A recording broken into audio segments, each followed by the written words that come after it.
Planet Earth, a scientist creates the ultimate machine. At last! A machine that will give him the power to journey into the mega world. With thousands of colors, 16-bit graphic technology, and 10-channel mega stereo sound. The most advanced video game system in the universe. Yes!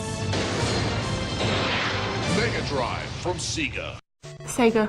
Mega Drive. Mega Drive. Mega Drive. That was one with cartridges, right? Super Mario Brothers on the NES.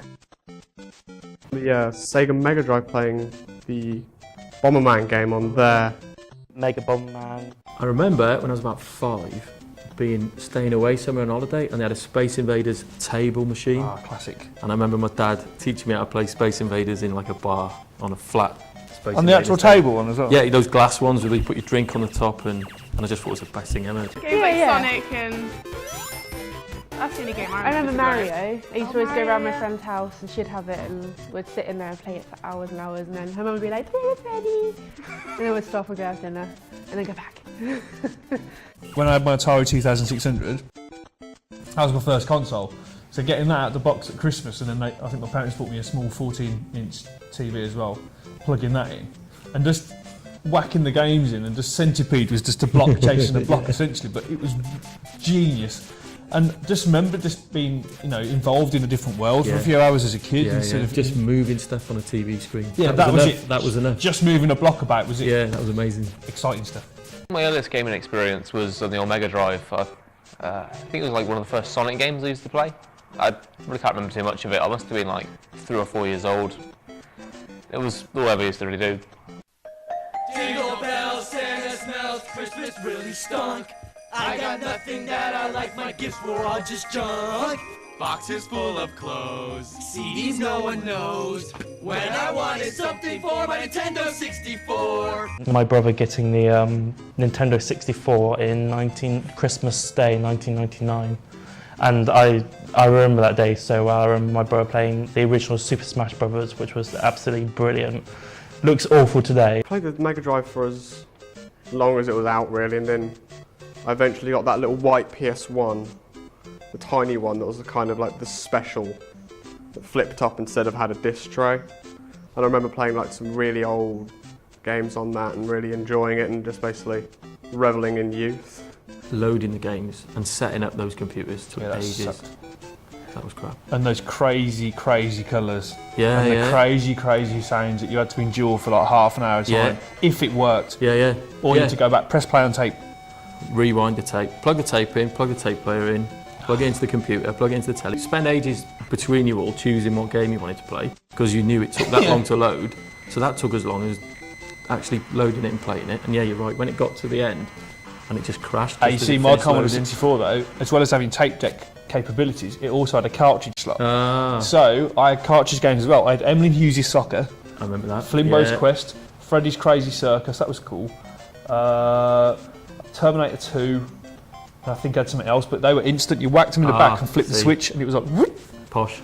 The Game Boy Color when it first came out and getting Pokemon Yellow with it. What colour did you get? Pokemon Yellow. The green Game Boy Color, And because no one else had it, I absolutely loved it. It was a little square one. Is it the fold one? And it flipped up. Before the Game Boy Color, you remember they released the Game Boy Pocket? It was a little pink one. That's the Advance, I Is think. it? No, remember that? Or maybe that was after. I can't remember. I think that was very for well. the Game Boy Color. Normal Game Boy, and you had the Game Boy Color, then you had the Game Boy Advance, or Ah. that was like a rectangle one.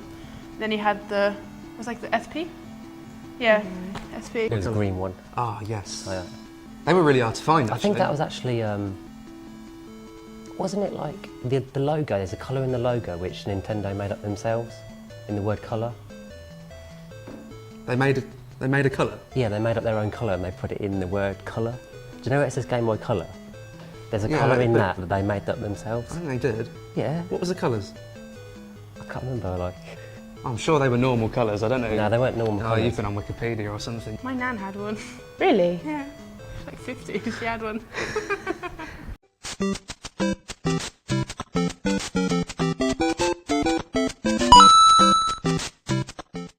Only Atari makes the world's most popular home video games.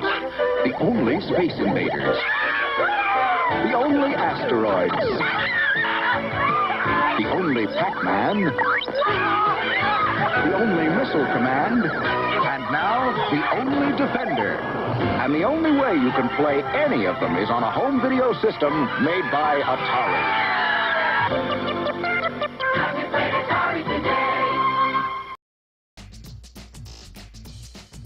Yeah, I used to go around other people's houses and stuff and play their consoles, you know, when you're little, you go around your cousin's house or something, play a bit of Nintendo 64, a bit of Destruction Derby, Yeah, it Ocarina was always of your Time. cousin, wasn't it? Like trying to get him around to play like Mario Kart 64.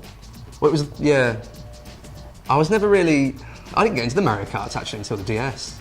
Not properly. Mario Kart 64 is amazing. I wasn't disputing it, I was laying down the facts. Well, since I was the little brother, I was always Luigi, or on the NES we played a game called Chip and Dale Rescue Rangers. And you know Chip and Dale, the two squirrels from Disney? Of course I was Dale, I mean not the so smart one. There was a smart one and not so smart. A dumb one. Of course I was the second one. So yeah, being the little brother, you don't really have a choice. Actually, it's not really just childhood, is it? I think some of the best memories have come from more recent, our DS nights around my house. I mean, it sounds sad. Let's just address that. He wants to know how multiplayer was. Multiplayer didn't exist. No. It was like you It just was, said. take it in turns. Have a fight. Yeah. And it was, if there's more than two of you, it was either winner stays on or everyone gets one go on the computer Yeah, each. that was it. And if one person was brilliant at the game, they'd be on it for half an hour. You Yeah. went on it, you were crap. And you were over in 2 minutes. Oh, it's your go gone. Yeah, your go, that's it done. Playing Halo. There used to be this kid in school who used to play games. They invited me around my house one day and we started playing Halo together. And really from there, like, we've been best friends ever since. But the thing was, you are obviously pretty good. Not quite as good as yours truly. Not quite as good. No. One of you rate. I know you can play online now with all your friends and you can like group up and play together, but I used to miss like getting 12 people around someone's crappy CRT and you'd all take turns to play. And you'd usually play like winner stays on, so you'd play some like competitive game like, I don't know, one of the old FIFAs or an old wrestling game, and the winner would stay on and you'd loop around and before you knew it was 5 PM and you all had to go home for dinner. You said, what was he said, 50 quid to anyone that can beat me in... Didn't happen. Well, it did happen because we beat you for like half of it and then you started crying. Actually went into a corner of my room and started crying because we were going to beat you on Mario Kart. I mean, how childish is that? So then I went easy on you after that because I thought, yeah, £50 actually a lot of money in this day and age. And then you won anyway and you just got all smug and just went home. Won anyway. Nah. There's always one controller that was awful. You'd always go around your friend's house, wouldn't you? And then you'd always be player 2 with a stupid controller that would never work. Yeah. Your character would end up going round and round in circles because like it was a really cheap controller that the analog stick would always get stuck. Yeah, like you now. You're multiplayer. Yeah.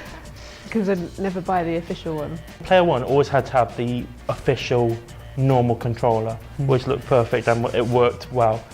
and like player 3 or player 2, who are like the last one, would always have the really weird unofficial controller that looks so weird. The really bad Mad Catz controller with like the turbo button. Like the most useless button ever. Like you would never use it. Like the Mad. It's like it's really light for some reason as well. Like, so that's how you know it's bad. It's because it's lighter than the actual controller. But then obviously the PS1 came along, or the Super Nintendo, and that had a 4-way port extension, so you could have 4 friends involved. Yeah. Instead of just 2. Yeah. But the tellies were still small. Yeah, so it was like, it was really annoying. I don't know if they've got it made, the kids these days. Black and white tellies. You play with thousands, millions of people online, and then you had to have your mate round. Can you bring your own joystick? You know, because you always do that if you die, you pass the controller on. You ever do that? We did that actually, didn't we? Oh, we did, yeah, actually. Forgot you were there.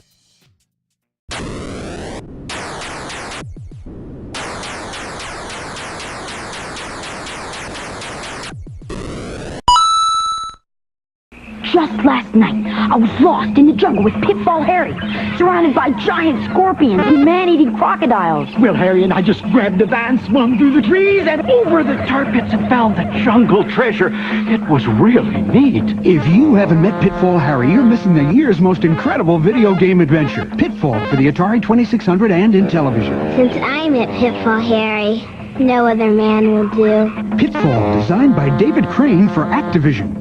Favourite games? Man, there's way too many favourite games, to be honest with you. Porsche Challenge. Porsche Challenge, and it was like the graphics were insane at the time. Like I was like, oh, it looks so good.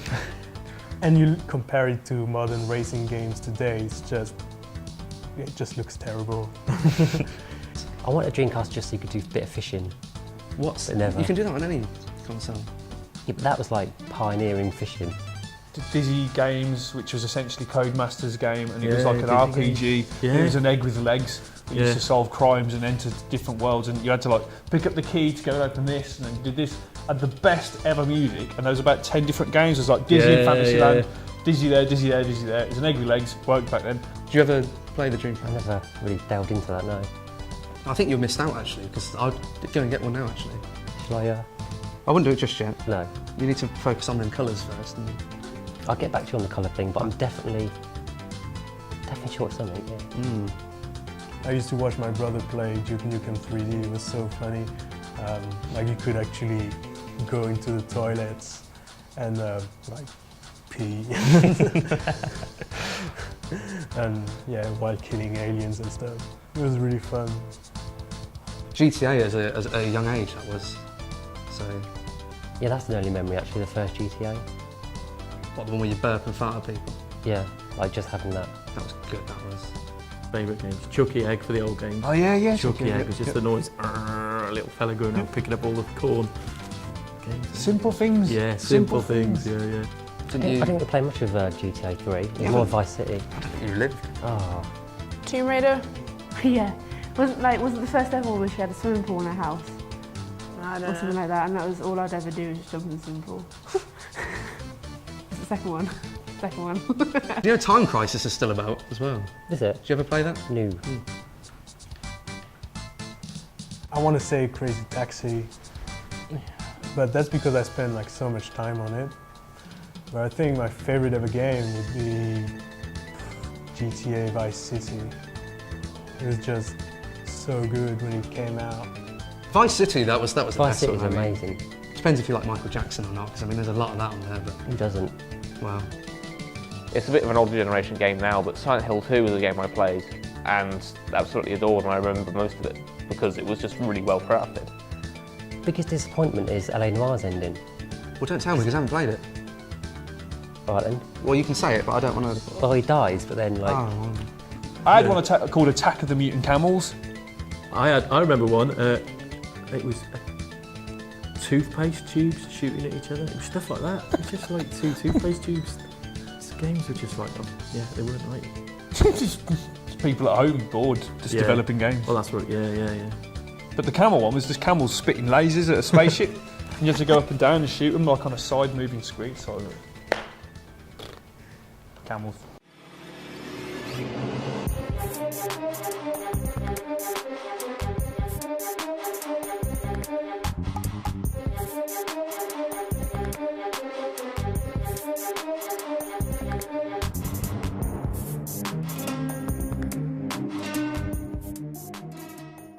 With the first PlayStation, you could somehow like chip it, right?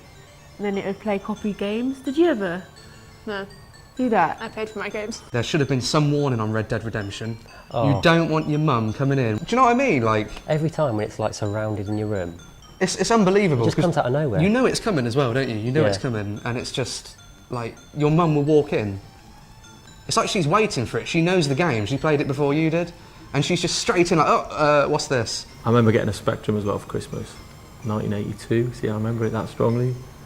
And I remember, I knew we were getting it because I found it in the loft. Oh. And this is really bad. Every morning before school, I used to go upstairs into the loft and just take it out of the box and just look at it. Yeah. And then put it back exactly how it was. I don't know why. But that's the quality what memory. What was I going to do? Yeah, what was it? You just looking sniff at the it. plastic. Yeah, I could remember the smell. And it was the same with, was it Lost and Damned from GTA 4? Yeah. You know, don't tease it and then just show it. I mean, what's the point in that? You know, that's like watching Babe Station all night and then they actually finally just show you everything. I mean, what's the point? That's why you pay for the private things, isn't it? You don't. But it's gaming. Do you know what I mean? That's not Pac-Man. You didn't see Pac-Man whack his bits out. I've had some gaming tragedies. I think everyone's had Yeah. gaming tragedies. I've broke joysticks. But one thing that I've never owned up to a certain person was that I actually did break the Atari Jaguar. I was so impressed with Alien vs Predator on the Atari Jaguar, which was brilliant. I took it home. I didn't have the correct power adapter for it, so I plugged in something from another thing I had in my room, and you got that Scalextric's burning smell coming from it. I instantly unplugged it, took it back round to his house within 15 minutes. I went, oh, actually, I've got homework this weekend, but I actually can't play this. And then he wondered why it didn't work, and it was me. So I essentially broke. if you're watching. I essentially broke your Atari Jaguar. I'm really sorry, but yeah, gaming tragedy.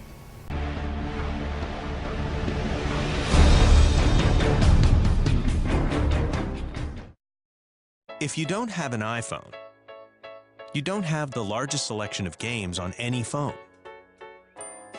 From your favorite classics to the latest and greatest. And you don't have Game Center, where you can find your friends wherever they are, challenge them to a game, and play head to head to head. Yup, if you don't have an iPhone, well, you don't have an iPhone. Nowadays I just play FIFA. Like, seriously, I think I haven't removed FIFA from my PS3 in easily 5 months. Like, I just play FIFA. It's weird to say, but we love Black Ops and stuff like that. And nowadays, you obviously talk on the microphone and everything to guys. Yeah, we're just having a normal chat, like, how was your day? You're right. Just getting into a game. They're like, oh my god, it's girls. And they're like, make us a sandwich. Show us tits. I mean, sometimes it's a bit of laugh if you're just having a massive argument with people you don't know over a headset, but I think it's better when you've got people in the room that you can, you know, share the experience with. It's not really as much fun anymore, I don't think. Like, not multiplayer, I don't think. No. I think it's more of a competition now, like an actual, it's like a sport. Some people are, you know, like there's people that actually make a living selling things on eBay. You know, it's kind of like the same it's thing. all about trying to get on top of the leaderboards now, isn't it? I'm a big avid fan of esports, and it's kind of this growing thing that's come out of StarCraft mostly, and MOBAs like League of Legends or Dota, where basically it's suddenly huge, and it seems to have come out of yesterday. And especially with the Blizzard releasing Heart of the Swarm next month, it's just going to get bigger and bigger and bigger, and there's even rumours of pushing for it to be in the Olympics, which would be quite funny to watch 13 Koreans win 12 gold medals. I think the esports scene's a really awesome sort of growing community. I absolutely adore the sort of respectability it's starting to gain now. It's more than just a couple of grubby fat kids in their basement with bad beards playing games. It's turning more into a legitimate sort of scene. It's respectable professional people sitting down and playing something that they love. I think it's really awesome that there are people who are skilled at these games and like put the real effort into playing them and like contributing to the communities, and then there's finally something there for them to start earning money off it. Because it used to be something that was done as a hobby, and it used to I'm happy people are being rewarded for like their dedication to stuff. I think the Olympics in Rio will have online gaming as a sport. I love my PlayStation to death. Like, it's not just about the games as well. It's the fact that Netflix, you got your BBC iPlayer and all that. Just an internet source. It's brilliant. That's good. I would miss looking forward to a game. Because nowadays, you're looking forward to a game, on the internet they'll tell you a release date, they have gameplay footage before it, then they release the game and then you'll play it. And of course you have money to actually buy it. But I miss being a child and you know, you didn't have any money to buy anything, you had to like really look forward to Christmas to get something. Yeah. I remember I was... Or your birthday. Yeah, or your birthday. I miss the sort of amazement I had as a kid when I was playing games. I used to really enjoy exploring levels. Like when I was a kid and there would be a platform and something shiny on top of it that was a collectible or something, and as a kid I'd be amazed and I'd be like, wow, I found this thing, and that used to feel really like I'd achieved something when I like got it. But nowadays it's like I understand why there's things there. I understand level design quite well, and like I've worked on games, so it's destroyed some of the magic of it for me. So I sort of miss their naivety more than the actual games themselves. The indie scene now is bigger than it's ever been, with Jonathan Blow, a one-man developer who made Braid, now being on a Sony conference talking about his new pretentious art title. And the success of Minecraft, I mean, it's a game made by one guy that made $33 million. On my iPhone at the minute, I've got Shark Dash, and I play it every night because it is so addictive, and you're a little shark and you've got to eat all the ducks in the bath. Or you can hear it. Yeah, and they laugh at you and they're like and it makes me laugh. And I'm a little shark and then you just got to eat them all and collect all the coins and stuff. It's actually quite hard, but it's really fun. And I've got... Solitaire, it's like the classic games. That one used to be obviously just the decks, and you went to the computers, and I got it on the iPhone. That's so good. That's showing the... When you're on a train or whatever, you've got long journeys, play a bit of Solitaire. I don't play much on my mobile anymore. I occasionally do like the odd spat of Angry Birds or maybe some Crash Bandicoot because I've got that on my phone. But most of my mobile gaming is played on this thing, the Vita, where you can just basically have a PS1 in your hand essentially. Well, PS2 in your hand actually now. Magic touch screens and everything. Just playing old Final Fantasy games on a handheld, being able to spend like 90 hours walking around playing an old game that used to be on 4 discs. I know you can get like Grand Theft Auto and stuff on your phones. It's not the same. But I wouldn't think you wouldn't be able to play it on such a small screen. Yeah. Quite like to see it big and stuff. They've definitely tried to like compact something too big onto something so small. Can you put cheats in the iPhone game, do you think? I don't think so. Because that's all I really played Grand Theft Auto for, was the cheats.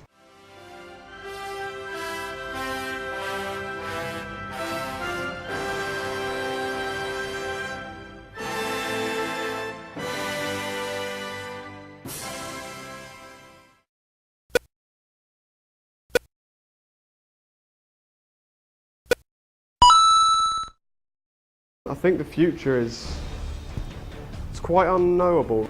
Console gaming, I see it's evolving more and more towards them basically just being computers.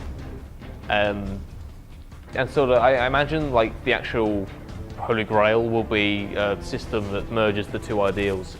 You basically have a personal computer that then has like the same capabilities as the console and vice versa. So it's a PC you put in your living room and sit down and play. It's got to be GTA 5, isn't it? Yeah.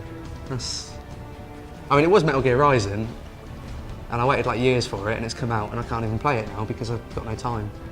Yeah, I think it always will be Grand Theft Auto, wouldn't it? Like, you look forward to Grand Theft Auto 4, and now it's 5. It's a bit strange that it's coming out at the end of the year, though, when the PlayStation 4 is scheduled to come out. Yeah, I don't know if it'll be on that, or... Well, it hasn't been advertised, has it? And it's just pre-ordering for 360 and PlayStation 3. So I don't know. I think really the future is in the hand of the small developers rather than the Goliaths like EA and Activision. Well, 21st century gaming.